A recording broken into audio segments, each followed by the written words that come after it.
Good morning and welcome to Today in L.A. I'm Mike Amos. He's Bill Rice Jr. and the rest is history, Mike. What's going on? Okay, thank you, everybody. See you later. All I can say is no homecoming parade. What I is know it. coming to? I tell you what, the most traditional thing in Troy's history is the homecoming parade since 1954, and I went to every one of them. Can you believe that? Yes. Except from 54, that would have made me 7 years old, and I would have been able to walk downtown and watch it. You were there. You haven't missed one of them. Oh yeah. So let's add it up. That's 6 years. There's been one rain out that stopped it, and I think this is only the second time. I want to say. You made 66 years, 66 years in a row. That's right. The traditional Troy University Appreciation Day parade has been canceled, and what else has this terrible virus has done? You know, I was listening to the radio coming over here. They say India is just almost infested with this thing, and you know, as long as there is as long as it's in the air, it's going to get back over here. What's bothering me. It's not going away anytime soon, is it? Yeah, and of course it's been here for a while, and I know. hopefully we'll be able to live with it. And of course, with the holidays coming up, I read something the other day where with the holidays coming up, they say try to keep Thanksgiving to one family. What is that now? Why don't you just go ahead and have it outside and spread your family out, and you have more than 6 or 8, 9 people, you know.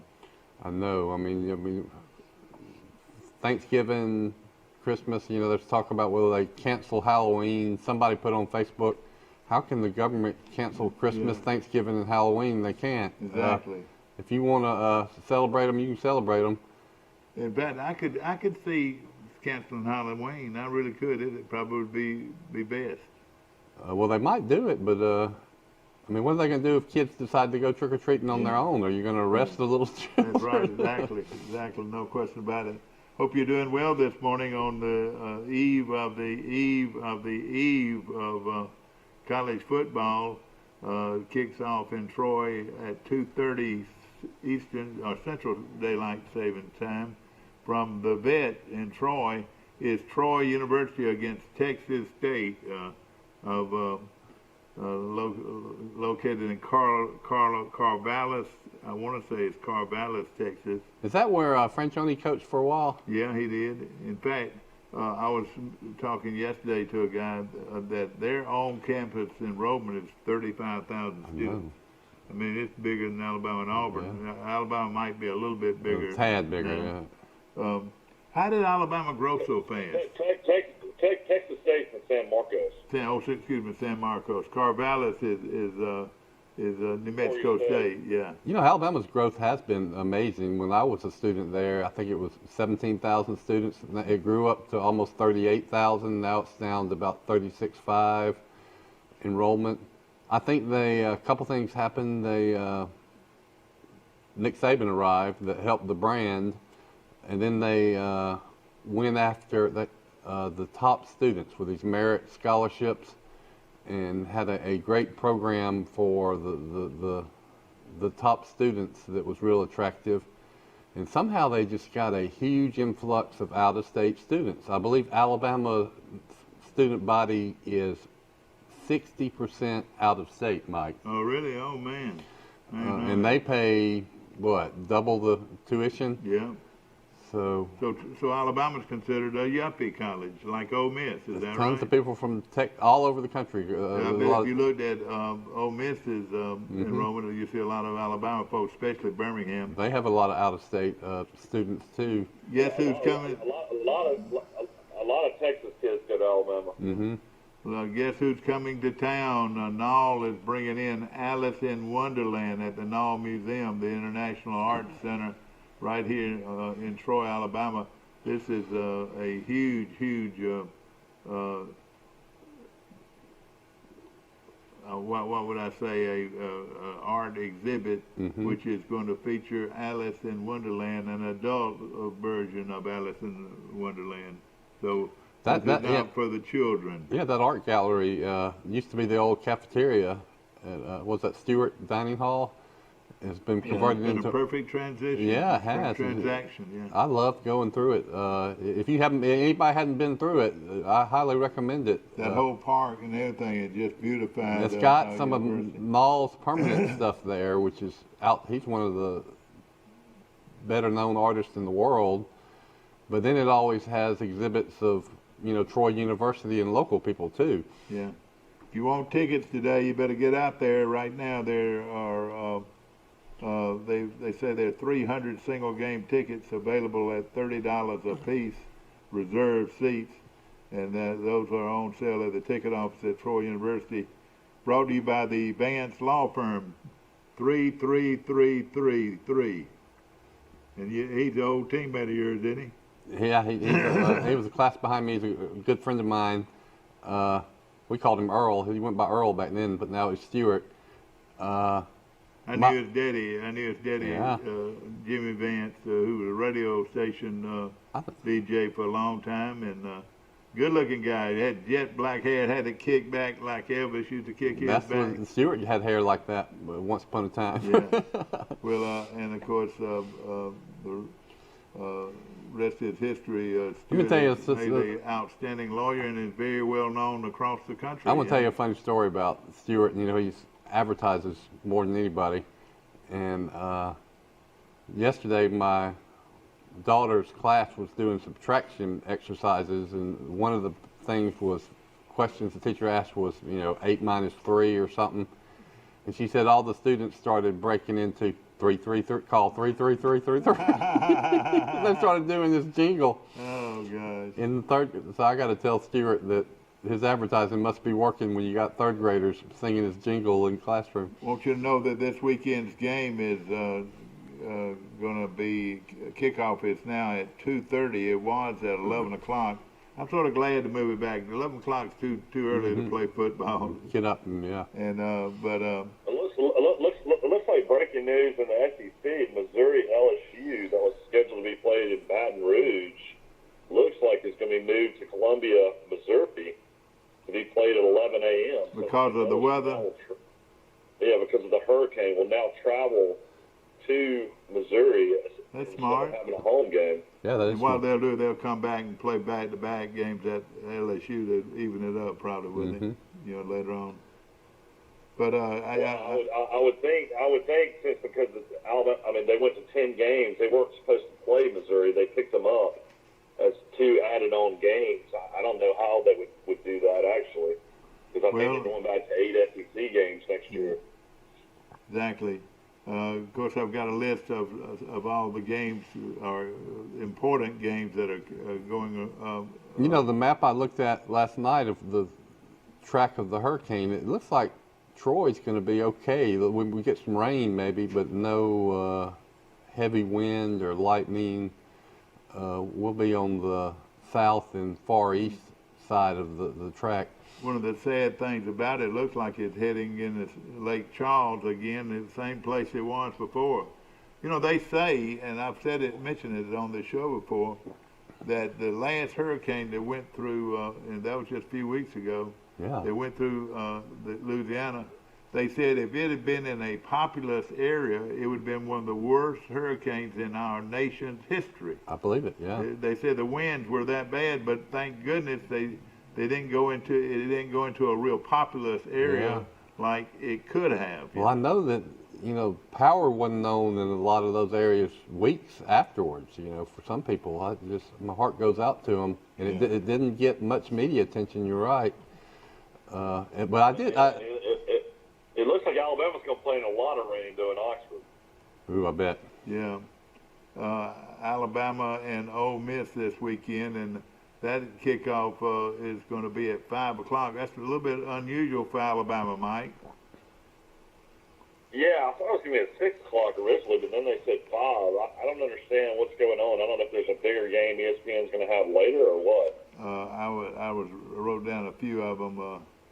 the 11 o'clock games of Virginia Tech at North Carolina, Texas at Oklahoma.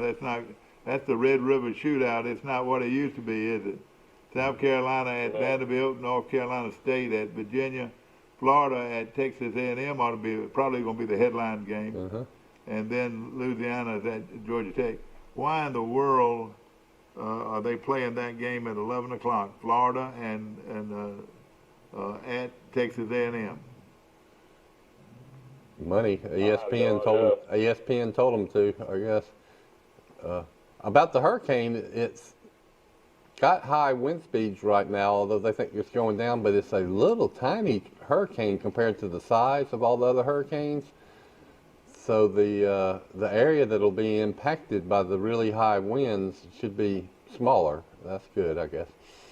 Yeah, I was talking to Sean Duncan, Dad, yesterday, or Sean Duncan Hale, and I was texting her about. Wait a minute, don't use profanity on this show. Hale, you said Hale, didn't you? Hale State.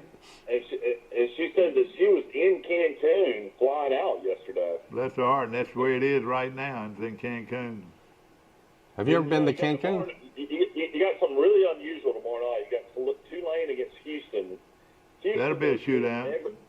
Houston, every single game this year has had COVID issues. That's right. They haven't played. They haven't played at all, have they? So they have not played a game, and they'll play tomorrow night. Of course, a lot of Troy fans will be interested to see if Marcus Jones out of Enterprise will be running back kickoffs. Yeah. Well, I'll tell you this. I want to say they have gotten more players through the transaction transfer portal than any other school. Is that true, Mike? Well, I mean, Holgerson, I know initially did. I mean, I'm not sure how many they got in the offseason this year. Of course, their great quarterback went to Miami. Yeah. Well, left Houston and went to Miami. Is that right? He's made a difference too, hasn't he? Mm-hmm. Yeah, I mean, Tulane is pretty good. They're 2-1. Their only loss was when they were up 24-0 against Navy. Yeah. No, against Tulane against South Alabama. I came back and won that. Oh yeah, that's right. Came back and won that one. That's right. Yeah. They were up on Navy 24-0. That's right. And Navy came back and beat them. And then Navy, we didn't even talk about this, gets blown out by Air Force 40-7. Yeah, Air Force's first game of the year too. Jacksonville State played their first game of the year against Florida State and played them well. You know. It's going to be interesting to see though. How Holgerson comes out his second year. Of course, he left West Virginia for a non-Power 5 job. You don't see that much. Well, of course, it's scary to me all the way up until kickoff.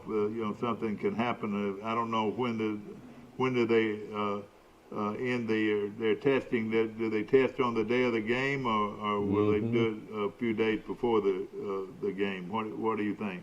I think the last day Troy test is on Thursday, but I'm not 100%. I think most teams' last day they test is on Thursday. That gives them a chance to see the test results and then make all their contingency plans based off the test. Of course, they say that this is what tickled me. I really, really enjoyed Chase Blake, who was on our show, and he's really adding a lot of experience and a lot of class to the program at Troy. He comes from the Carolinas, and he and I had some good conversation yesterday, and I asked him this. I said, surely Troy's not going to turn people away from the game. He said, no, you're right. I've never heard of Troy turning people away, so there'll be ways to get in the game, and there might be more tickets available than usual, but right now they're just showing 300 single-game tickets available right now at $30 a seat. That includes, that's for, that would be not general admission, it would be your regular seats and regular tickets, wouldn't it be? Well, let's do the math. If the hurricane's supposed to hit at 2 a.m. a little west of New Orleans, and then it's going 20 to 30 miles per hour, how long will it take it to veer to the right and most of it get to Troy? Will they get here before 2:30? Is the storm coming in on Saturday? Is that when it's coming in? They said it's going 17 miles an hour. It's going to make landfall now Friday afternoon, Friday night. Well, that's good. Let's go to our phones. I think this is the big game is going to be Tennessee, Georgia on CBS. Okay, I got you. Hold on a second. This is Max Howell, I believe. Let's see, that hold hit. That's hold. Okay, go ahead and hit it. All right. Oh, we lost him. Okay, we got Mike. Bring Mike back on. I got him. Mikey back on. Of course, we're going to bring Mike Amos in from Max Howell. and Max Howell should be coming in any moment now. We'll be watching for that. Of course, one of the top analysts in the country. Only 7:15. Well, he's going to come in earlier today because he's got to be on the road. On the road. I want to mention our good friends at the Matthews Law Firm, and of course, he's our attorney here. Great people and great guys, been around a long time. His daddy would have been excited about Tennessee football. His daddy was a cheerleader at Tennessee years and years ago. So would Joe Blunt. Yeah, that's right. Town and Country Flooring, my good friend Scott and Lana Hartley, and of course, if you need flooring, no question about it. That's the place you want to go to. Town and Country Flooring. Also, Circle Insurance, my good friend Sam Judah in Ozark. Been in the business a long time. For all your insurance needs, see Sam Judah today, and we appreciate him. And also Noble Manor for assisted living. No better place to go than Noble Manor right here on Botts Avenue. And of course, they are definitely professionals. Hold on a second here. Gonna put you on hold. Good morning. You're on Today in LA. How you doing? Mike, it's Max. How are you this morning? Max Howell, calling from Fulton, Mississippi, or somewhere in the vicinity. I'm traveling across North Alabama this morning. What town? Florence? Are you going through Florence, or where are you? I'm headed to Coleman, Alabama. Yeah. You know, tell you the impact that you get when you move up a little bit. You know, they were Division II for a long time, and up until recently. They're now in Division I, AA, which you know, they're up with the same classification Jacksonville State is. But think of the exposure already that North Alabama's gotten by being up that. They're playing several teams, 1A teams, including BYU. Can you believe this? North Alabama and BYU as when just before Santa Claus comes. Well, you know, and that'll be just another gift for BYU, probably. Oh, I know it. They got a good football team. We've discussed that before. Of course, they're undefeated right now. They scored, 150 points? Yeah, I know it.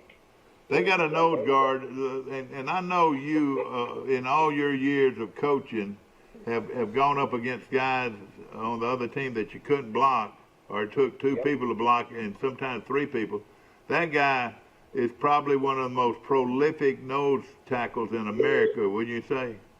No doubt, Mike. He was, really an outstanding player. In fact, we talked about this before. They rushed 3 and dropped 8, and that was eight in the box, more than that, a lot of times, wasn't it? Yeah, it was. I mean, it took all fourth to do to block their 3, in particular, the nose guy. Yeah. He just bull rushed. The guard and the center almost every snap. And Georgia's had a hard time with it, and everybody else. Yeah. Oh yeah. I tell you what, that's a real weapon to have a good nose tackle. No doubt about it. I mean, if you can make 2 blocks, make him, take up 2 blocks, that frees that middle linebacker up. Yeah. Well, we're in our 4th week. As we mentioned, some teams like Houston is just playing their first game. Some teams are having troubles getting schedules, and then of course the virus has cut down a lot of folks, and we got a lot of wet weather coming in. And from what I've gathered, they're gonna. LSU is gonna play. Who are they gonna play? Missouri. They're gonna play Missouri at Missouri now. They're gonna make a change. Let me put you on hold a second, Max. Okay.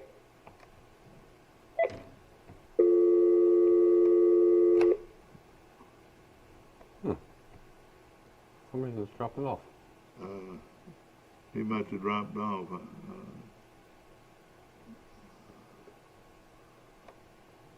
Well, we got him. Let's see here. We'll bring him on right here. Max, my fault. Are you okay? Yeah, okay. Max Howell calling in from. Here we go. We're gonna do it right now.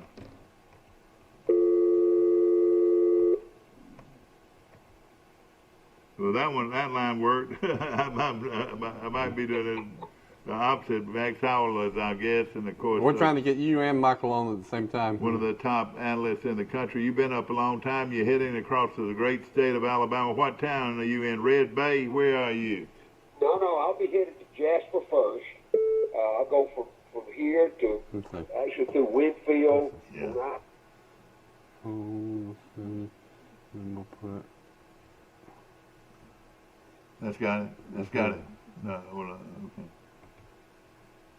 Hey, I think we got both of y'all. Yeah, we got both of you. If you'll hang on here, Mike Amos calling in from Drayton Beach, Florida. You got me, Buck. Of course, Max Howell is on the road again up in North Alabama, and of course, our very good friend and one of the top analysts in the country. We're going into the fourth week of major college football. What do you see, Max? well, I think just quickly, man, I don't think it can go to the top. I think it's still Clemson in Alabama, and probably we haven't seen Ohio State, but I think we've got to put them right there. As we move toward the playoff system, that fourth spot's going to be wide open. Whether they get in a conference and take two from one conference, or maybe a market emerges out of the Pac-12, the Big 12 with Oklahoma and Texas. I don't know how that thing didn't work out well for anybody. I don't think.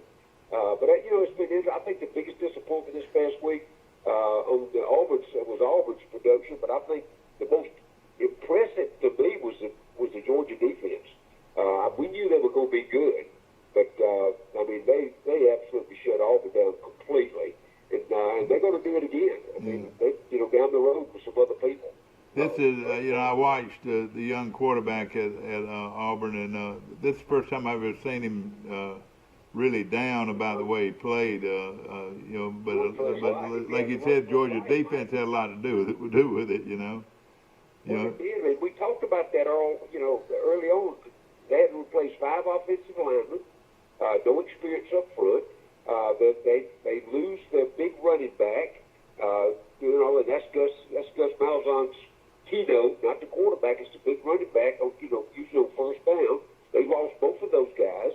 And, and Georgia was already ranked in the top 4 nationally. And I think this probably is Georgia's best football team overall, even though they really struggled in that first one against Arkansas. They redeemed themselves this past week. And, we'll get a chance to see. When they go to Tuscaloosa next week, after this coming weekend, I think we'll really get a chance to see, how good Georgia really is.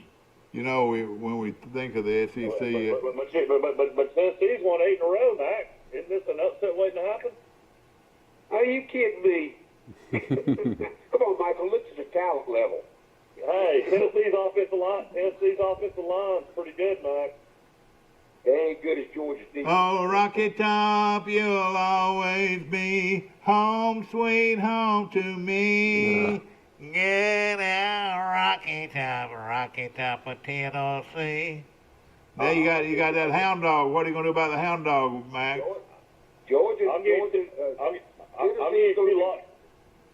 Tennessee's going to be third in the East. They're going to be behind Florida and Georgia when it's all over. I'll give you 2 locks this week. Take Tennessee plus 14.5 and take Auburn minus 14. Malzahn will blow Arkansas out if he's got to. Yeah, well, I tell you what, it's a different breed of cat. It looks like it's a different breed of cat at Arkansas, Mike. Yeah, but he's beaten Arkansas the last 4 times over 40 points. That's a talent thing. No question about it. I wanted to tell you this, Max. Our good friend Sim Bird is ill right now, not with the virus, but had some health problems. And our prayers and thoughts go out to Sim today. He's in a Montgomery hospital and hopefully will recover. Yeah, I got the information. I sent him a text a couple of days ago, and talked to a couple of folks that been by to see him and all. It was a pneumonia thing after he had his hip replacement. And you're exactly right, and you got to be careful. Yep, you can't. When you start getting on up there in age, your body does different things, Mike. I will tell you. Right now, the offenses seem like they're ahead of the defenses right now in college football. What do you think, Max? I think it goes individual. Georgia's offense is not ahead of Georgia's defense right now. And I think Alabama's is, which is better living off defense. I don't think Alabama's defense is up to par. They're just going to outscore everybody. They got the best wide receivers in the country. Mac Jones is doing an outstanding job. Then I think, you look at Clemson, they're pretty well balanced. You look at the teams at the top, Mike, I think, and try to evaluate, how they have performed. But guys, it depends on your level of competition week in and week out. And I think if that's the case here with Miami, everybody thinks Miami's going to go into Clemson and beat Clemson. Shoot, Clemson, they're going to beat them like a yard dog. That might be the lock, Michael. Clemson's going to turn around and jack up. When that running back and quarterback can't move, then it's Clemson, over. give up the 14 points for Clemson and take Clemson. It's not like betting against Alabama to give up all those points. A lot of times you don't want to, but that's the way it is. Yeah, and we got a different year this year, guys. I mean, those points, we said that early in the season. The toughest job in the country, those guys sitting out there in Vegas trying to draw those lines. And they don't know who's going to play, week in and week out, whether it's the starters, or then you don't know about their substitution pattern. I think both Alabama and Clemson both is already established. If they're up by 3 touchdowns, they're going to start 7. I don't care if it's in the second quarter. Dabo started his rotation 2 weeks ago at the end of the first quarter. They were up by 2 touchdowns. Alabama didn't substitute much at all, though, against Texas A&M. I thought they would brought the young quarterback in. They played him the last minute and a half, the second-string quarterback, and then on defense, they never substituted. And I was screaming to my wife, get Dylan Moses out of that game. You want another Tua incident? Nick Saban's not going to do that, Bill. I know it, yeah. His concept is NFL concept. That's right, you're right. You play it. I mean, look, he's got to where he is doing it that way. He's 68 years old. He ain't gonna change. That's what I've decided too. Yeah, no question about it. Max Howell is our guest, calling you from the roads of North Alabama. Of course, it's a big weekend of college football. Something Mike said though, for some reason, I don't think this quarterback is completely, what I'm saying, I'm thinking he's still got some jitters, and this is a pretty good Tennessee team coming in there. I don't know if he thinks Tennessee will win the game, but he thinks they'll play him close. But, I sort of like Tennessee here, too. My whole thing is, I feel like if you won 8 games in a row, and you have a good offensive line, they got 2 good running backs. I mean, they beat Missouri just as bad as Alabama beat Missouri. Missouri's pretty physical. I mean, I just feel like that Jeremy Pruitt's good enough of a coach defensively with Derek Ansley, the former Troy great, as his defense coordinator, that a walk-on quarterback at Georgia is not going to do to Tennessee what he did to Auburn. Yeah. Michael, they could punt on first down. He beat Tennessee 2 touchdowns. All right, okay, no respect. Max, I'll go ahead and write it down. Y'all better date a steak dinner. Headlines of the Birmingham News. Max Howell says it gives Tennessee no respect. Ain't man enough. I still question Tennessee's quarterback. Don't get me wrong, but I do too. I saw him play the first 2 games. He looks like he's about the best version he can be. Yeah. I'll echo what y'all said, is that Georgia's defense looks not only good, but they look like they might have one of the best defenses in the SEC in a couple of years. Well, they're in the top 2 or 3 in the nation. Well, I'd say the best, yeah. 4 or 5 years ago, everybody knew to compete with Alabama, you better do something on defense. Auburn did something on defense and got their front stronger. And then, of course, Clemson got that big, strong defensive front. Now it looks like Tennessee and Georgia are getting those big defensive fronts. But the Big Orange. You know that old saying, "Nothing sucks like a big orange." Mm-hmm. Well, let me tell you this: they're gonna start kicking some tail because they got a coach that will hit you in the mouth. Yeah. Well, it all starts back with recruiting. You can't deny what Kirby Smart's doing in the recruiting area. And I've not been a Kirby Smart fan. You guys know I've said it from day one.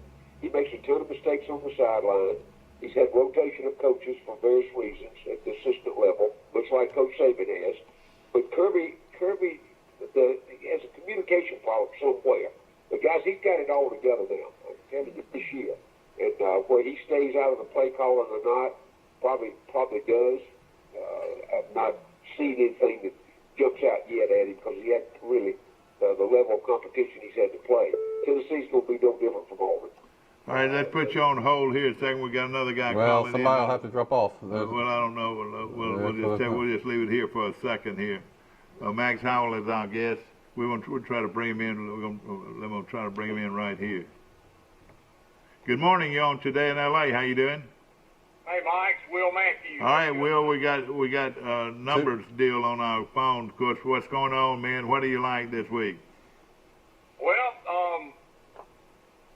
I hadn't really looked at it yet, but we got a new mayor in Ozark. Who got it? Mark Blankenship. Well, I'm happy. A lot of my friends supported him. Jack Jackson, my good friend, supported him. Oh yeah. And Mayor Bunning been there a long time. Did a great job for years. You're right. Yeah, and Ozark needs young people involved in kind of getting it going. And they had a young lady got elected councilman, which was an upset. She beat Frank Garrett, who had been there a long time, and he was. So we got a lot of new blood in Ozark. And they need new blood All up right. there. Get something going. I'm gonna leave. I'll put you on hold and bring Max Howell in here. Hold on a minute. All right, everybody on. Max, are you back in here? I'm right here. We got Will Matthews on the other line. Mike, are you there? Yeah, we didn't mention the Braves won yesterday. A big comeback win over the Marlins. So they're up 1-0 in the series. Also, Tampa Bay beat the Yankees last night.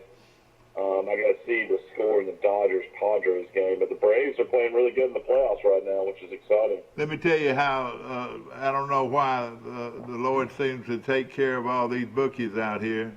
On the last second, Los Angeles was going to win the money last night and win by more than 7 and had a 9-point lead. And the Heat had the basketball and was dribbling down the court. Everybody else had started walking to the sidelines, and this guy just throws the ball up in the air and it goes through. So on the last second, they lost the money. I know that broke a lot of hearts last night from those folks out west. Mm-hmm. Mike, I'm going to have to bring Will in. I'll be right back. Back to our show. Let's see here. We're going to bring Max in. Nope. Now, Max, is it going pretty well? Are you close to your destination? No, I still got another hour or so to Yeah. drive. But what's going to happen? I'm on 22, which is interstate. When I get off at Jasper and start up, that's a 2-lane road.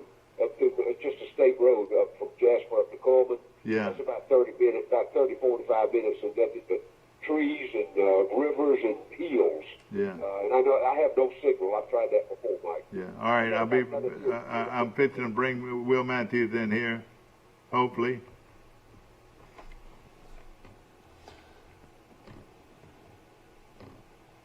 I don't know. I'm not doing this thing right. I don't reckon. There's no way to get everybody on. There we go. Having a hard time with that bringing in that other guy. You got me. All right, let me bring him in real quick. Oh boy. Maybe they. Will, we're trying to bring you in. We'll just bear with us a second. All right. There he is, right there. Well. You just have to I just have can't- Will I'm having troubles trying to bring Will in. All right, we got you two guys and Will on hold. Mike Amos calling in from Great Beach, Florida. How's the weather there right now, Mike? It's just overcast. Just everybody in the world from Tennessee and Georgia down here on fall break. I mean, you'd think it's the 4th of July down here. I mean, it's great for me being a wine rep. All my restaurants are packed. Everywhere on 38 is packed. But you know those hillbillies from Tennessee don't drink wine, Mike. They drink cold beer. you know, I've seen 3 different stickers down here on the back of cars in Tennessee's, and it says Dolly for president. So everybody's campaigning for Dolly Parton to be president. Oh, really? She'd be doing a good job. I know it. But it's Mike. We're gonna bring Will in. Will's been trying to get in all morning, so let me bring him in here real quick.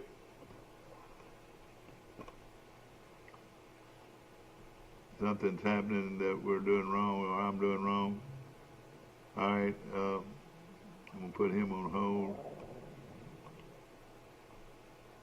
Will, I'm trying my best to bring you Maybe in. you can call back in about. Max is going to be off in about 15 minutes. You want to call back in about 15 minutes, Will? Call us back, Will. I'll probably be working by then, but okay. When you talk to Max, ask him what he thinks about the Pac-12 or whatever. I don't know how many teams are in it now. They're going to play a limited schedule. If one of them goes undefeated, they may make the playoffs. Yeah. I know it. You're right, and that'd be a shame. Crazy. Yeah. Thank you, Will. We'll be back with you. All right. Back to Max Howell and Mike Amos on Today in L.A. This broadcast on Facebook comes to you live from our studios on South Brundage Street in Troy, Alabama. We got renowned sports analyst Max Howell is our guest, along with Mike Amos, who calls in on a regular basis from... Max, Will was just saying that he was commenting that the Pac-12 is going to play a limited schedule of 6 or 7 games. Do you think it's possible that one of these teams could run the table and make the playoffs with just that limited? I think if there's any way possible, that the television networks want that West Coast audience. And if Oregon or somebody doesn't get in, they'll have to go undefeated. I know they're going. I think it's a 7 game, but I think if they have a playoff out there, I think they get that 8th game in. I have to go back. Is Ohio State just going to play 8 games? Yeah, but they got to play. They'll end up having to play, a playoff game as well. I think they play 8 regular season games. Yeah.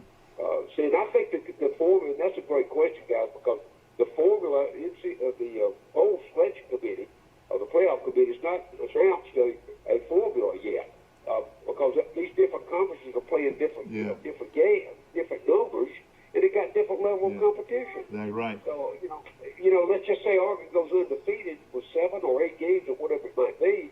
They've got to play an SEC school or Clemson that plays 10 or 11 games. Or there's a 1-loss SEC team versus a undefeated West Coast team. How do they rank them? 1, 2, 3, and 4? Don't you think I could see a 1-loss Alabama, Florida, or Georgia being a lot stronger team than an undefeated Pac-12 team? Max, the bowl games are going to be a lot different than them being by invitation only, like they used to do in the old days.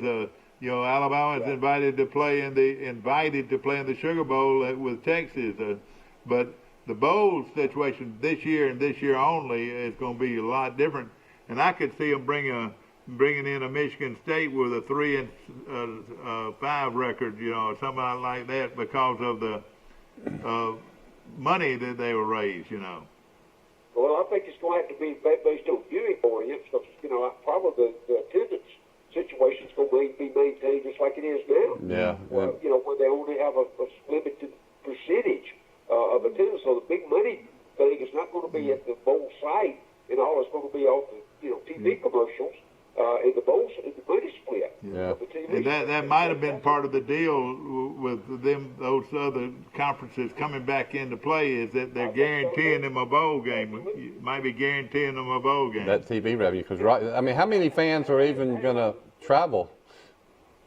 Go ahead, Mike. Max, what are you hearing about this? I I'm reading this on ESPN. Bowden back in the hospital for virus-related testing. This is Well, Rocky he's Bowden, 90 years old in the hospital. And he's been, he's been extremely healthy all his life. I was aware of that last weekend when he first came down with it. But he kept him in for about 3 days and let him out. And I think part of that is probably precautionary situations. Yeah. I've not heard anything that had regressed in his, in his rehab or not. But he's going through a serious rehab program now. I don't know what kind of medication he's all on, but I think the re-entrance in that, not the fact that it got worse physically, but it kind of is a rehab situation. It's kind of a precautionary situation to keep him under constant surveillance. Yeah. But guys, look, you go look at the numbers anywhere in the country. Those people over 80 years old, that's where the majority of the major death problems have happened with the virus. Yeah. Mags, of course, Bobby Bowden is known as much as being a preacher than he is a coach. Did he coach that way? Was he totally against profanity, and did he promote Christ as a coach? Absolutely. I mean, look, we started every staff meeting with a kind of a testimony from one of the assistant coaches and a scripture reading and a prayer. I mean, that never Isn't that amazing? And that was every morning at 6 o'clock, 7 days a week. So during football season. So I mean, what you got with Coach Bowden is what you see is what you got. Now, I say that was with him. Guys, you take him out of that equation, I can guarantee you, yes, some guys on that staff will spit on you. Right? Yeah, I know it. Well, Mickey Andrews, did he keep Mickey Andrews intact? Oh, man, listen, Mickey was great in front of Coach Bowden. when he got with his group and his defensive knee, you better put your earbuds on. Is Bowden a true gentleman, a true Christian layman? No doubt about it. No doubt about it, Mike. I never saw him. I was around him over 2 years and never saw him any different. Yeah. I asked him one time, I said, Coach, he used to have his camp here, and I knew him pretty well, and he'd sit around, and I said, would you preach at my church? He said, just let me know. I mean, he put Christ first, like everybody should. What you see with Coach Bowden from day one is what you get. Yeah. He handled that program the same way. I mean, he was lenient to the degree that he assigned. Really, the discipline problems were all handled by the assistant coaches. Yeah. All we did with Coach Bowden is just present. Here's some problem. Here's the way we're going to handle it. And he okayed it. I mean, it was a different situation at Florida State than I'd ever been around. And we played at the highest level in the country. At that particular time, our recruiting class was just like Alabama's. We were number one in the country every year. Remember that team starting in '87 with 14 years and never left the top 5. I know, that was amazing. I don't know that that'll. Yeah. I don't know. Now, he was considered an offensive guru, wasn't he? And excuse me, let me add one more thing to him, man. The father of the trick play. Mm-hmm. Well, that was it. He reached in, but guys, you have to go back and understand. Having worked in the recruiting office, it's all about your talent level. We had kids. I went there. I came off the Escambia High School team with him and them in 1987. We just had put 19 kids in Division I in 2 years. Out of that, I go to Florida State. We got 9 first and second round draft picks. Our full secondary were first round draft picks. Leroy Butler went to the Packers, stayed 10 years. Deion Sanders, Dexter Dodge started as a rookie for the 49ers, and Stan Travel for the Dallas Cowboys. And that was our starting secondary. They went straight to the NFL from that program and started in the NFL. That was a talent, that was a talent. So we could afford to do a lot of things. All right, let me ask you this, and a lot of people don't realize that you coached the great Emmitt Smith in high school, and I bet your phone rang almost every night from Florida or Florida State or Alabama saying, look, you got to get this guy for us. You got to get Auburn. I think Auburn. Were you guaranteed some coaching jobs if you brought Emmitt with you? Oh, listen, man. Look, you got to understand. First of all, he had over 200 scholarship offers. coming out of high school. The rules were a little bit different at that time. His family had to move. There was so many assistant coaches trying to get to his house. But where he really wanted to go, he wanted to go to Auburn. Mm-hmm. He didn't want to go to Did he Florida. really? Oh, That was tailback you. That was tailback you, wasn't it? He wanted to break every Bo Jackson record there, and I'm not sure he probably couldn't. I mean, you got to remember, guys, he was 5'9", 205, never ran better than a 4.5. At the end of his NFL career, as stands today, he rushed for 16,000 yards in the NFL. He just had a knack. He had a quickness. He was not a blistering speed guy like Bo. Now, Bo was just extremely fast, wasn't he? Mm-hmm. Oh, he was, but even could see the field. I mean, he was one step at full speed. You got to understand that you guys follow the high school level. Just remember, he gained 9,700 yards and scored 165 touchdowns in high school. Yeah, it was unbelievable. I saw him play his first game at Tuscaloosa as a pure freshman, and I said, God, this guy looks like he's in slow motion, but he was going upfield the whole time. Mm-hmm. 224 yards that day against Alabama. Yeah. But at Max, at the same time, he was one truly outstanding individual, wasn't he? He was a great person. He absolutely is, and still is. And, his son ended up this past year, was like third best running back in the state of Texas. He went to Stanford. Yeah. They didn't come back this far of the country. Yeah. I don't know why. I think that was an academic thing. All right, Max, we're fixing to have a little fun. Of course, we're going to take a short break. This show is brought to you by Ideal Graphics, one of the great people, one of our sponsors, and really been an asset to this program for a long time.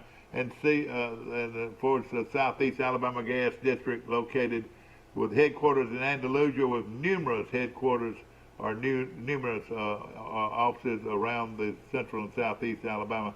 And also Sisters for the best food in town. Ladies and gentlemen, go to Sisters, no question about it. They start with a buffet today at 11 o'clock. Great food. And also Road Mart, we appreciate them. And Jean's Flowers, they can send flowers or gifts around the world. Max Howell is our guest. We'll be back in just a moment. The 72-hour program car sale is happening now. Low mileage lease turn-ins, extra clean rental cars, save up to 50% off original MSRP, plus over 30 vehicles priced under $15,000 and 120 to choose from. We are overstocked with Ford, Chevy, Nissan, Hyundai, Toyota, and more. The 72-hour program car sale only at Premier Chrysler Dodge Jeep Ram. Shop us in person or online at PremierTroy.com. Nobody beats a Premier deal. Nobody. Our history is woven with the stories of those we serve. At Max, we've been a good community partner for 65 years. Max is dedicated to providing dependable financial services and to supporting our communities. We volunteer our time and share our resources. As a credit union, we've returned millions of dollars back to our members, local nonprofits, and small businesses. Max is honored to be a part of your story. We look forward to serving you for years to come. Trojan Auto Parts of Troy, home of Napa Know-How. Stop by and see owners Mike and Melissa Kilcrease and their Napa Know-How team with over 100 years of combined experience. We're the only locally owned parts store in Pike County, and we're fully stocked and ready to serve you. We pride ourselves on being your go-to parts store, not only for the simple items, but we specialize in those hard-to-find items as well. Trojan Auto Parts, the right part at the right price at the right time. Napa, a name you've trusted here in Troy since 1945. A personal touch, a high level of trust. Whether it's checking and savings accounts, personal or business loans, or our local friendly service. That's what Troy Bank and Trust customers expect. But now we offer more. Free identity theft protection for our new and existing customers, protecting your family's time, money, and good name from identity theft. Because protecting your identity is now a big part of our identity. The older you get, different things pop up. All right, now we're going to go over back to our show, ladies and gentlemen, brought to you by our great friends at Bird Drugs on the corner in downtown Troy for the best breakfast in town, no question about it. Bird Drugs in downtown Troy. Want to mention also our good friends at Troy Bank and Trust Company. Remember, Troy Bank and Trust Company is the only bank you'll ever need. Now a $1 billion bank, thanks to the to the recent Merger. merger with the First National Bank of Brundage, and we're excited about that. And of course, 13 locations to choose from. Also, I want to mention our good friends at Circle Insurance, located in Ozark, Alabama, and our good friend Sam Judah and all the great folks at Circle Insurance. We appreciate them very much. And also the Troy Bank and Trust, we appreciate them so much. Back to our show with Max Howell. Max, let's go through this group of games this week. Mike, you can make a comment too if you want to. First game we want to throw out at you, Max, is Florida at Texas A&M. Does Texas A&M, are they man enough to beat Florida? No. I don't know what is going wrong out there, but I think the fans are getting mighty restless with your official. I can tell you, I think that last touchdown they scored against Alabama had to, kind of argue they had it won, and I was surprised. I think I had Alabama pick 54 to 17 or something like that. They ended up 52 to 24. But bottom line is Jimbo's got his hands full. Their defense is not good enough to stop Dan Mullen's offense. Trask will have a good day. I am a little disappointed and I made the comment the other day. Florida's offense is good enough to get them there. Their defense hadn't played well enough yet. I don't think they can beat Georgia. What I saw with Georgia against Auburn, they can't handle Georgia's defense. And their defense Georgia will do okay there. But if Georgia can beat Florida, there'll be a defensive battle. Yeah. There'll be a low score. Well, every time I look at Texas A&M, the only thing I see first is $75 million. That's his new contract. That's right. All right, so you don't give Florida, you don't give. That's 11 o'clock kick on ESPN. Oh yeah, okay. That's the main game. That should be a good one to watch. North Carolina State at Virginia. I just want you to pick a team here. North Carolina State, came back and won this past weekend, I believe. And I thought I didn't think they could. Virginia, see, I don't follow ACC stuff very much. Well, Virginia did play Clemson pretty good though. They did, but I think Clemson, kind of a psychological thing. They knew they could win the ball game. I didn't look at the substitution pattern. I don't know how long he played his wards against them. But I don't know. They're playing. Where are they playing? They're playing that game. They're playing at Virginia. And Columbia's not Columbia, but where's Charlottesville. The Charlottesville is a pretty tough place to play. Yeah, it is. Virginia may can pull that one out. Yeah. I don't know. All right, South Carolina at Vanderbilt. Let's just shoot in here because one of us got to have some relief. Is that the deal here? The Vanderbilt playing is. I can't see it getting any better. I just, for whatever reason. This guy was one of the top defensive coaches in the country when he was at Stanford. How does he even get the Vanderbilt job? Was anybody interested in winning or what? Well, the fact is, guys, it doesn't matter. Remember, it's all about the talent that you can get there and how that compares to who you have to play. I know there's been a few coaches come. James Franklin did a good job there for a couple of years. He sure did. But you go back and look. The SEC East was down. For those couple of 3 years, and he made the most of it. Yeah. And moved on to Penn State. And, That's 11 o'clock kickoff. Now Texas at Oklahoma. This is the Red River Shootout, but it doesn't have as much gleam about it as it used to have. 11 o'clock kickoff. That's how much they care about this game. That game could be 3-0. Oh. See, when I look at 11 o'clock, I look at 9 o'clock Pacific time. Those guys hadn't even had their coffee yet, and they got Texas and Oklahoma on the game. That game will probably be 43-40. Who knows who? It could very well be. Neither one of them play defense, right? There's no Texas State Fair either, so it's no. Oh, that's right. That has a lot to do with it. Mike, tell us a little bit about Virginia Tech at North Carolina. A lot of people like this North Carolina quarterback. Well, Virginia Tech had 22 players that were, COVID tracing or COVID related that didn't play against Duke. And two coaches didn't make the trip as well, including their defense coordinator. So I wouldn't touch that game to save my life. What do you think, Max? I'm the same way. How are you going to tell when you don't have half the team playing? You don't have a. I don't know, Mike. Well, it's a bunch of yuppies going up against a bunch of coal miners in Virginia Tech. Those guys are rough. Well, they've done a good job through the years, and you'd like to think probably based on the history they come out and play like that. But who knows? Who'd ever thought Mississippi State would get beat?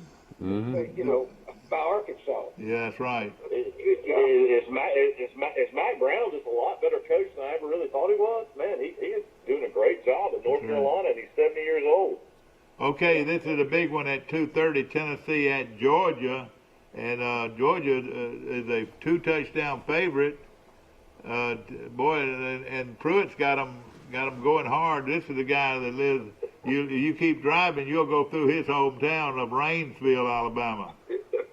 That's in the furthest part of Alabama you can get. Right on the Tennessee border.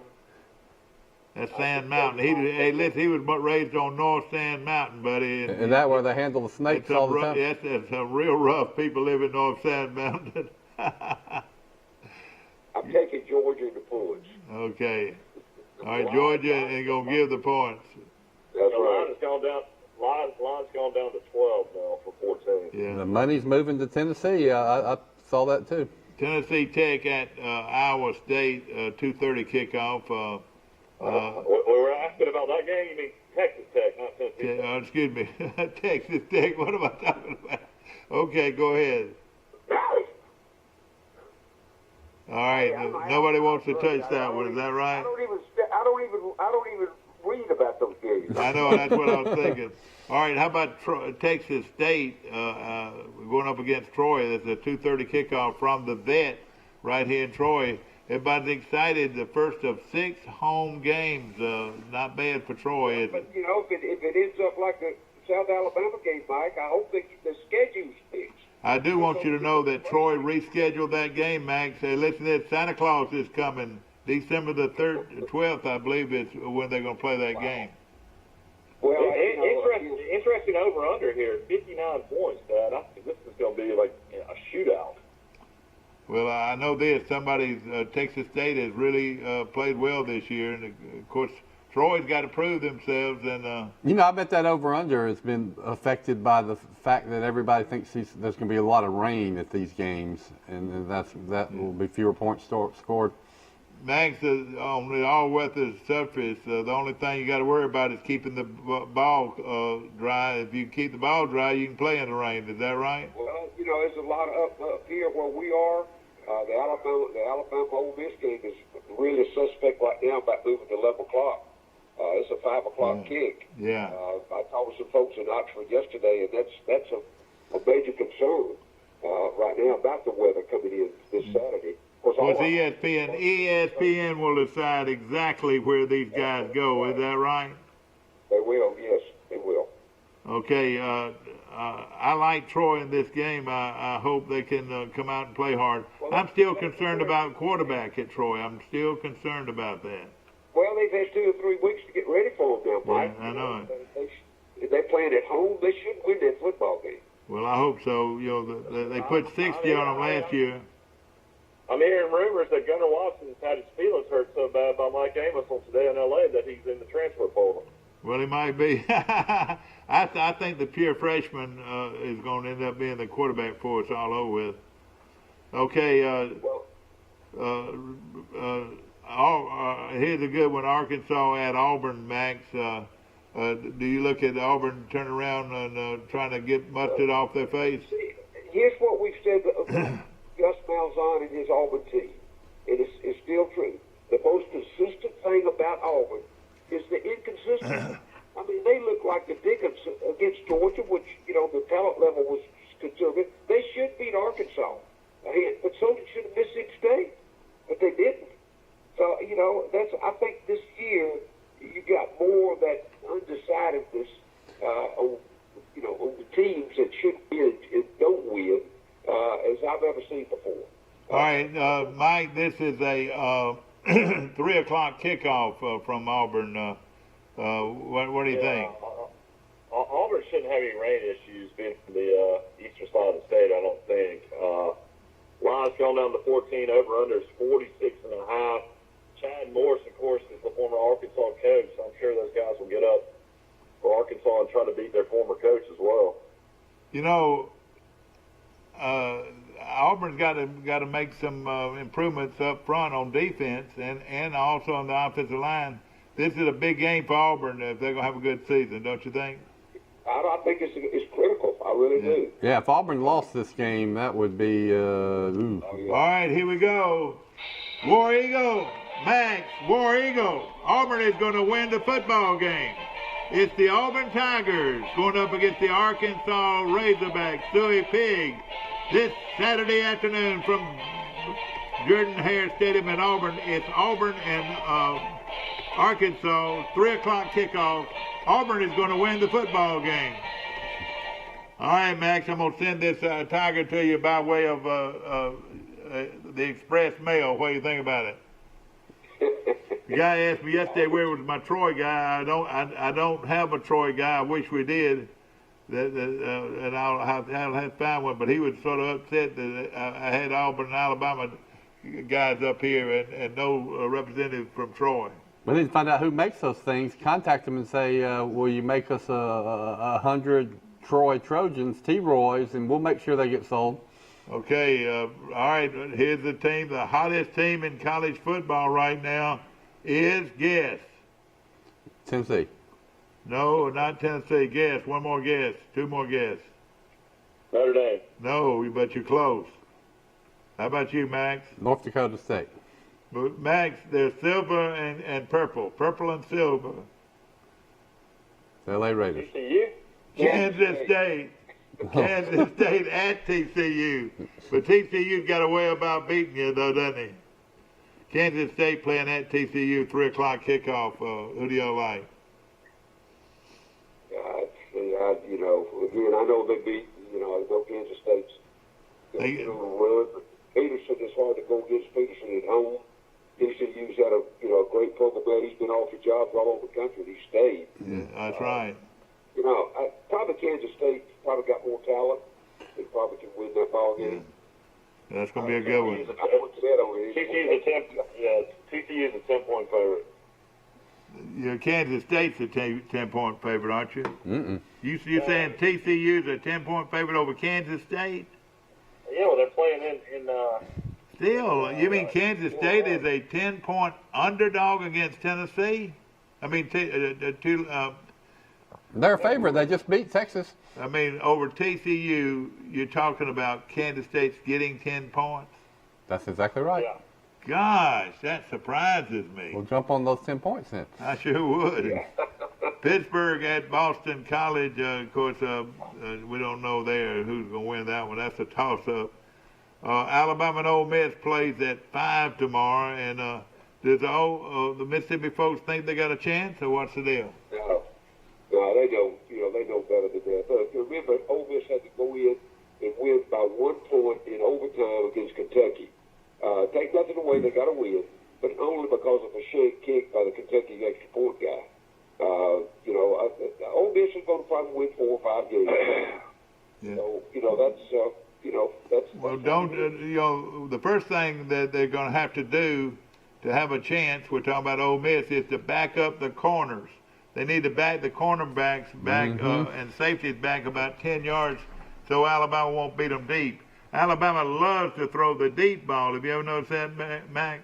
Well, they got guys that run 4-3. Like the wide receiver, Mac Jones just throws it. They run under it. Yeah, I know it. He throws a good deep ball. Have you ever heard of a team that gave up 400 yards? They gave up 400 yards on the ground to Kentucky and still won the game. Yeah. That's incredible. Yeah, that is incredible. And I take nothing away. Kiffin's doing a good job. There's still guys, they don't have anybody on defense. They don't have a defensive scheme that can compete against teams like Alabama and Clemson and these national ranked teams. And, so I think I said going in, if they can get 5 wins this year, that'll be a good year for Lane Kiffin to start at Ole Miss. Mike, what's the line there? 24.5. Oh, 24.5 at Ole Miss. No respect. Well, you say that, Max, you've been in Mississippi for years and followed State and Ole Miss. Don't you think these are the two best coaches ever programs? Oh yeah, I don't think there's any doubt about that. But here's where they want to. Now keep going back to this. They can't compete recruiting with these other teams. Mississippi's got good. Neither one of them rely heavily on the junior college program. Probably both have taken 5 or 6 guys this year. But Jackie Sherrill's the only guy that's ever come through the system that really took advantage of a junior college program. And then he had a couple of years there that he couldn't get all his kids in school qualified, and that's what cost him his job. But it's almost a mindset, Michael, is that these teams are expected, win when they were playing a season in a 10-game season. If they get 5 or 6 wins, then one or the other obviously will win the bowl at the end, the Egg Bowl at the end of the season. And the fan base is satisfied with that. This Ole Miss game, that 24.5 is, man, that's close to taking. What do you think? Mm-hmm. All right, Florida State. You know pretty well. He's going to run his first string the whole game. Florida State is playing at Notre Dame. At one time, Max, this had been a good football game, but not anymore. Notre Dame will beat them. Notre Dame will beat them 5 or 6 touchdowns. Well, they fell behind Jacksonville State by 2 touchdowns. Yeah. So no, they got so many miles to go with Florida State. They just it's a complete rebuilding job for the Trojan. I don't know if I'll ask you this question. It's the biggest fall of any of the great programs that I can remember. Can you remember Nebraska fell a little bit? It still has fallen. That was a great program. That's 2 great programs that's really taken a big fall. What do you think? Do you think Florida State will Miami did the same Miami did, but Miami was just a quarterback. All they needed was a quarterback, and they got him. I mean, look what Alabama did, and they fell pretty hard too before Saban got there. It happens. It can happen to any program, and does happen to any program. Look at Tennessee. That is one of the top 10 all-time programs, and man, they've been in the wilderness for 15 years now. Exactly. It all starts at the top with the administration is where the ball comes. Yeah. Max, now I want to tell you something that Mike could get a kick out of this. It's Neyland Stadium, Shields Watkins Field, is the only place I ever got claustrophobia in, Max. Hey, we sat in the upper deck, and let me tell you something. And the size of their seats were about half the regular size of regular people. They stuffed you in there. When they enlarged the stadium, Mike, all they did was bring in the 24-inch down to 18-inch. So you've heard of that too, then. But the bad thing was, you walk in. We couldn't get to an exit. Yeah, that's what I was going to say. It was one way in and one way out. What I'm saying, once you went in, you forget about going to the bathroom and everything because you're sitting about 35 or 40 people, and you got to go all the way back where you walked in. It was tough. It was tough.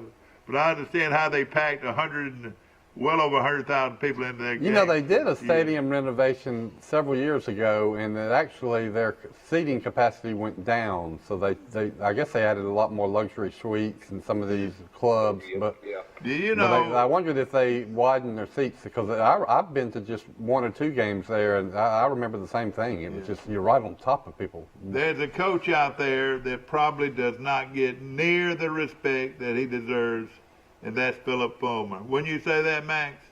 You look at his record. Look at his record. We can all talk about all the negatives, and I'll tell you a lot of things that a lot of people don't know. Even when we used to do the tours, and we'd go to Knoxville, and he was gracious to allow us. He would make us tape his interview, Mike, and we'd play it before we aired it. Oh, God. He's almost paranoid about perception. Yeah. His perception. And, he got a lot of shots about when he took over for Johnny Majors, when Johnny was in the hospital. I mean, there's a lot of stuff. You remember that I remember at media day when all the stuff was going on about, you know, he and Alabama, and, you know, who was doing what were players and all. He never showed up for media day. He did his media day from Knoxville and interview because he didn't want to get served down there with a subpoena. There's a bunch of stuff going on. Yeah. You know what? He liked it. Wait a minute. We got a call from Tommy Gallion coming in. Tommy Gallion, oh yeah. Well, let me just say this: he almost, Fulmer almost ruined Alabama's program, don't you think? He and a few other coaches, but some of the things he turned Alabama in on was pretty evident. I think it's a little Or case. he and several other I teams think it's a turned case of them in. karma at work, where the Tennessee has fallen off the cliff and Alabama's had all this great success. Yeah. It's a little karma. But you know, now he's the athletic director, and you tell he's making some things happen just like that guy in Wisconsin did. I'll tell you, had he not been the athletic director, they probably fired Pruitt already. Yeah. But remember too, they went through when they a lot to do with Pat Summitt passed away. They had financially debt. That athletic department was $4 or $5 million in debt 3 or 4 years ago. I mean, it was a mess up there, and he stepped in, and I got to give him credit. He did. He's tried to stay out of the limelight, but he's handled it. They've gone through 5 presidents, I think, in that university. God. Well, you know, that's where Alabama wins. You know, the president, if you got a good president, you got a chance to win. Well, that you talk about teams that have had downfalls and all. Yeah. Go back and look at Texas, Nebraska, Southern Cal, all the programs that's been at the top. And Paul, you go back, don't track it to the coaching staff. Go back and track it to the administration. Oh yeah, you look at who was that crazy president Alabama had that finally went to South Carolina, that wore the bow tie, and then he hired Bockrath as the athletic director. It was just and he awful. could have hired Bobby Bowden. Was you at Alabama? Was you at Florida State when I was there. I was at Florida State, but then remember who the athletic director at Florida State was? Who the Eagles? Yeah, that's right. He was an Alabama guy. So I mean, I remember I was on the staff there at that time. And they could have got Bobby Bowden. They would have won 2 or 3 more national championships if they'd gotten him, don't you think? No doubt about it. I'm telling you. I mean, that was a whole. He never went for an interview. He went to accept the coaching job. Yeah, exactly. And they wanted him to come interview, and it upset him, didn't it? No way. He said, I got the best job in America. Let me tell you the difference in Bobby Bowden and other coaches, Max. Rice is sitting next to us. Of course, you know, his daddy was the legendary Bill Rice Sr. who played on some of Bear Bryant's great teams early. They were sitting in a restaurant every Friday. They had Alabama folks lunch group at the Country Kitchen here in Troy for lunch before the Saturday kickoff on Saturday. And they were sitting there one day, and they didn't even recognize the guy. You know, he's sitting a couple of tables over eating lunch. And so in a minute, I think it was your daddy, turned around and said, "Gosh, y'all, that's Bobby Bowden sitting back there." And Bobby Bowden was sitting two tables over, and they said, "Coach Bowden, is that you?" And he said, "Yeah." He said, "Well, come join us." And 2 hours later, he left. 2 hours later, he loved being out there and sitting there talking to a bunch of football fans. Yeah. Well, I mean, that was him. Like I said, told you before, what you see is what you get with Bobby Bowden. Mm-hmm. And ladies and gentlemen, he is ill right now, and hopefully he can get through this virus. And I think everybody that's ever met him or been around him says the same thing. He's just as nice and as authentic as can be. That is true. It's refreshing. You know what he said one time to us? We used to, like I said, we used to sit around and talk to him when he had his camps here. He said the only difference in Florida State and Troy is money. That's what he said, money. And it does make a difference, doesn't it? Oh, it does. And, you know, Florida State, I've told you before, is run differently, though, than most Division I schools. That program is exclusively run with boosters. Yeah. And the administration, let's put it this way, the administration tolerates it. That's all I'll say. Because you go back and look at, I can just give you example after example through the years, but until, you know, after Coach Bowden stepped down and Jimbo takes it over, it starts to deteriorate then.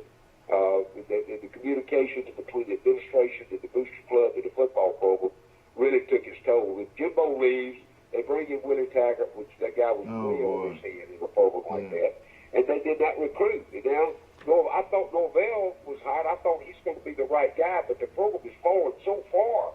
Now, I don't know how long. I don't know where he'll survive to rebuild it. I don't think where the fan base will allow him to stay. No question about it. Well, let me answer this, and we'll get off this subject. But how many national championships did wide right cost Florida State?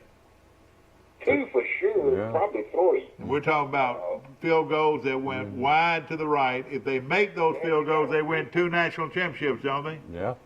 Well, you got to remember, I recruited those guys. But I've been fortunate enough to be with Coach Bowden and introduce him several times on his book tour after Slayball wrote his book. And I would always say that would come up through the question and answer. But Coach Bowden always stepped up. He said, yeah, you got it, but I had to coach him. Yeah, no question about it. But that is, one of those kickers ended up at Troy. Do you remember that guy's name, Mike? No, I don't remember it. There was a field goal, one of those wide right field goals ended up at Troy and kicked for Troy and did a great job. Well, look, that's all about, guys, that's all between the ears. Yeah. Physically, you can get those guys to kick it there, but you put them in front of 50 or 100,000 people. And, boy. Well, it's like trying to make a putt in front of a big gallery, is that right? Look at Alabama's issues the last couple of years. They can't get anybody that can. All right, here's the big game this weekend. Miami at Clemson, 6:30 kickoff on ABC. Primetime television, Max. I'm taking Clemson. I'm taking Clemson all the way. And I think that one thing about Dabo hasn't played his team, a full 60 minutes yet. I think if he needs to this week, he'll score 40 or 50 against. Dabo. Everybody says Dabo Swinney. You're looking at one of the hardest nosed coaches in college football. Don't you agree? Well, yeah. I mean, you got to be at that level. You could be. He'll get in your lap, won't he? He's that guy that'll get right there in your throat. Yeah, and he does a good job. They do a great job in getting that talent level there. That's why I think it'll be questionable if Coach Saban decides to retire. I'm sure he'll be offered the job, but whether he'll take it or not, I don't know. Yeah. So, of course, that's a big time operation. Who do y'all like there? Everybody likes Clemson? You like Clemson to win. Yeah, exactly. Okay. I think Miami's much improved, and that quarterback is, gives them a chance. But I agree with Max that Miami hadn't showed their full game yet, what they can do. Another game on the SEC. Clemson hasn't shown what they really can do yet. Another game on the SEC network has Mississippi State at Kentucky. And Kentucky, gosh, I don't know. They better be able to run the football. If not, Mississippi State's going to kill them. Well, that's. Did you think that Arkansas could even stay at the stadium with them? No, because that's what I was thinking. They just outscore you, Yeah, but but look, what Arkansas did this past weekend? They played zone defense against them. Yeah. Is that what we're talking about? Back up your safeties, or what is that? What is that doing? Yeah, that means they probably rushed 4 and dropped 7. And they just, everybody had a zone area they covered, and everybody ran through it. If you went back and checked that tape, those defensive backs and linebackers were knocking some of those receivers down before the ball was in the air. Yeah. Mississippi State had four turnovers too. Right, that's true. Yeah. So I don't know. Kentucky's due playing at home. They they should win that. I believe they'll win it. On talent, but I saw Collier Smith on the sidelines, Dad. He was giving the Kentucky starting quarterback high five. Well, good. I'm glad he's still in the program. Finally, Missouri at LSU, and will the real LSU please stand up? And one thing about it, they're probably as hard-nosed a team as there is in college football. This is going to be a real physical battle because Missouri is hard-nosed too. Missouri's going to play them a lot tougher than people think, I think. Yeah, all right, they've moved this game to Columbia, Missouri, Mike. All right, that makes a lot of difference, yeah. They're not going to play in Baton Rouge because of hurricanes. Are they going to still have the 8 o'clock kickoff on ESPN, the mother station? The mother station? I heard they're going to move it to 11 a.m. I wonder how they do that with tickets. How do they get tickets out to their fan base in just a couple of days? You're right. They don't care about that. Yeah. Yeah, they don't. Not in Columbia. Yeah. No. Of course, Mac's going to be back in his cubby hole back in Fulton, Mississippi. And ladies and gentlemen, a lot of folks are out there waiting and waiting and waiting to find out from Max is what's for dinner. Man, well, I tell you what, this past weekend, Mike, we had a squirrel cooking that you wouldn't believe. Wait a minute, a squirrel cooking, these old boys up here don't know what a squirrel tastes like. Man, I'm gonna tell you, I got 8 or 10 pieces still left in my refrigerator. They killed about 25 or 30 squirrels that morning. Are the big old fox squirrels, the big-tailed squirrels? Yeah, they have some big-tailed ones too, but there's a bunch of young ones in there as well. Those big-bodied squirrels might be tough, don't they? The problem is, the only problem I used to have growing up by killing squirrels was that I couldn't get all the bullets out of them, or the what Well, man, you don't shoot them with a shotgun, Mike. These guys will shoot them in the head. Yeah, they shot them with a 22 rifle. I got some guys up here kill a squirrel at 50 yards and get that by his eye. So they don't have to clean the buckshot out of them, do they? No. That's history. You shoot them with what, a 410? No, a rifle. 22 rifle. My daddy used to clean them, and what you did, you nailed the head to a post, and then you started skinning them. Yeah. Like you do a frog. Yeah. Like you do frog legs, Mike. Yeah. You know, we might get down to that in a couple of years if this dystopian world comes to be, where you're going to have to learn to eat squirrels, and I guess I can come see you, and you can do it for me. Right. Raymond Ledford, I think he can do it for me. Do it. I can skin a catfish. A lot of folks can't do that, But you're right, Max.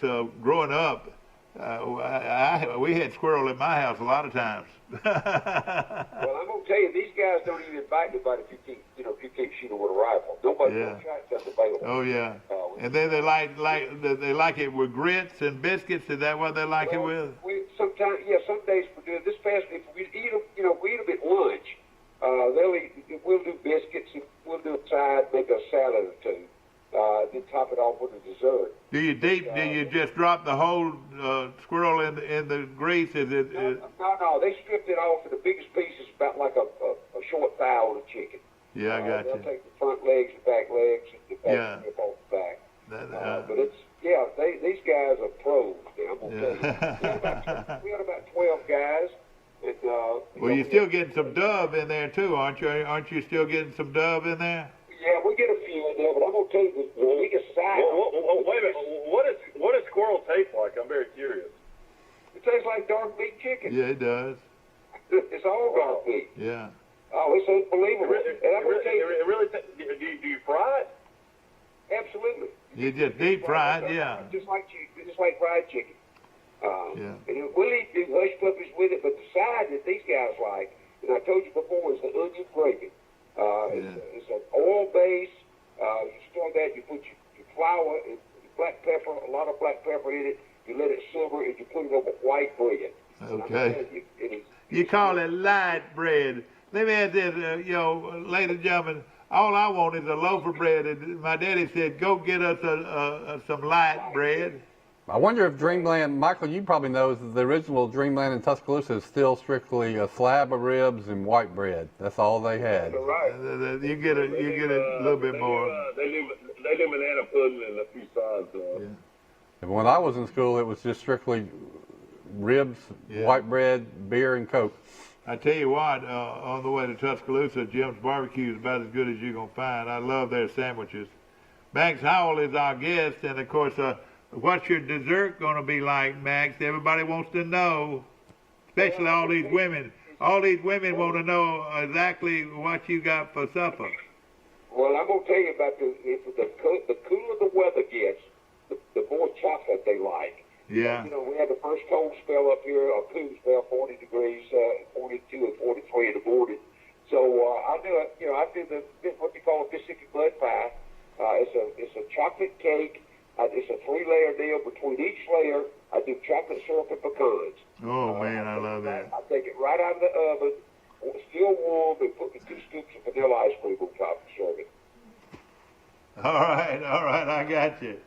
Max, we appreciate you calling every week, and of course, we're looking forward to you coming in here and making a first-hand visit with us. I hope you have a great weekend. I know you're going to sit back and watch a lot of ball. What are you more interested in?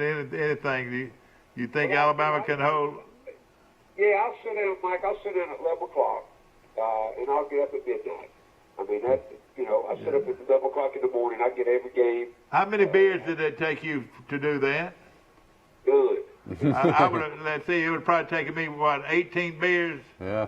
From 11 o'clock to 1 o'clock in the morning? And a lot of ruffles and I'm being French onion dip. facetious, ladies and gentlemen, being facetious. I'm going to hotwire this thing. Well, let's see, we're trying to hotwire this thing. Big Al can't. Oh boy, this is... Big Al's lost his get up and go. Here we go. Big Al's in town, Max. We hope you have a great weekend, my friend. We'll see you next week. Thank you, man. Max Howell is our guest. And this is Big Al, ladies and gentlemen. He's getting ready for the kickoff, this time from Oxford, Mississippi. It's the Crimson Tide of Alabama against the Ole Miss Rebels. Yes, the Rebels are getting ready to do battle with Alabama. It wasn't too long ago that they beat Alabama in back-to-back years. And this game is a 5 o'clock kickoff, Mike. Although it might be moved because and of course on ESPN. This is your second game of 3 or 4 big games on ESPN. Yeah, I mean, only way Alabama loses this game is if they turn the ball over 4 times. Well, how about a giant rainstorm? Mm-hmm. Just a huge rainstorm. Well, I mean, luckily Alabama's got Najee Harris at running back. He'd probably rush for 200 yards in a rainstorm. He's going to be a first-round choice because he can catch the ball out of the backfield about as good as anybody around. But it's going to be fun to watch. And of course, Ole Miss is going to throw out everything they got. Talking about Alabama, I read somewhere that Mac Jones is one of the now in like the top 8 Heisman Trophy candidates, and people think that by the end of the year he might be a top 3 or 4 Heisman Trophy candidate. I tell you what, he reminds me of what is it? The show comes on every afternoon with the little guy. Looks like you, right, on there. Greg McElroy? No. I don't look like Greg McElroy. Mike. You talking about Andy Griffin? Andy Griffin. He's bailing me out. Andy Griffin. This quarterback at Alabama reminds me of a little boy on Andy Griffin. My son, Jack, looks like a little Opie when... And that's what my wife was saying. She said, you said he looked like Opie? I said, yeah. If you look at the first Andy Griffith season and that little boy walking with his daddy with the fishing pole, you would do a double take and say, that's Jack Rice. And my son. And how many times have you picked up a rock and threw it in the water? I mean, growing up, skip it, it was always I fun. did that. I went out to Pike County Lake with my kids a couple of times during the COVID sabbatical. And I skipped a couple of rocks across the lake, and it left them dumbfounded. Remember they said, $12 round golf at Brundage Country Club, located about 9 miles north of Troy, south of Troy. Great place to play golf today, and of course with a cart. What did we say the other day? $20 to play fantastic a round deal. of golf, and a lot of fun. Nice folks. If you play golf, take advantage of that deal. And ladies and gentlemen, Premier Dodge, Chrysler, Jeep, and Ram trucks on the bypass in Troy is having their huge sale. Let me tell you, Jason is selling cars like he's never sold them before at rock bottom prices. Remember, nobody beats a Premier deal, and drop by and see him today. Have a great day, and we'll see you bright and early in the morning.